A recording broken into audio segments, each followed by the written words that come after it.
Un saluto a tutti e un ringraziamento ai quotidiani, al gruppo dei quotidiani Gedi per aver posto una questione per questo incontro dedicato all'ambiente, alla sostenibilità, a tutti i temi che riguardano la montagna.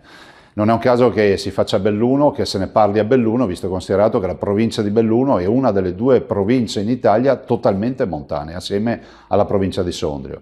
Ovviamente la questione è una questione delicatissima, è giusto che si affronti valutando tutte le sfaccettature. La montagna deve avere da un lato ancora più investimenti, lo abbiamo visto ad esempio con la vicenda di Vaia e abbiamo capito che da quella vicenda molti degli interventi che abbiamo fatto, che stiamo ancora facendo rispetto alla tutela dal dissesto idrogeologico, non possono prescindere dal fatto di avere finanziamenti. Penso a interventi fatti sul lago di Alleghe, piuttosto che tanti micro interventi, a iniziare da Roccapietro, per poi andare in Val Viesdente, in altre valli della provincia di Belluno. Sono tutti interventi che comunque erano necessari e purtroppo si sono fatti dopo Vaia, ma diciamo anche che Vaia è stata, brutto a dirlo, ma anche l'occasione per avere dei finanziamenti che altrimenti non avremmo avuto.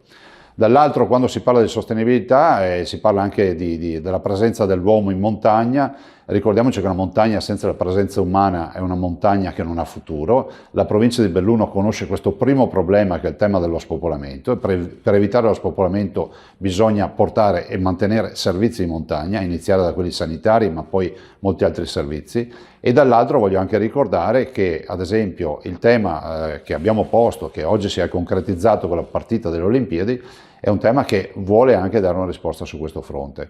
A me spiace che molto spesso si parli di Olimpiadi parlando di altri temi, ma non si ricorda mai che le Olimpiadi porteranno una visibilità e una mole di investimenti, ad esempio sul fronte della viabilità, si pensi alla variante di Cortina piuttosto che quella di Longarone e molto altro ancora, investimenti che altrimenti non avremmo mai visto per la montagna veneta.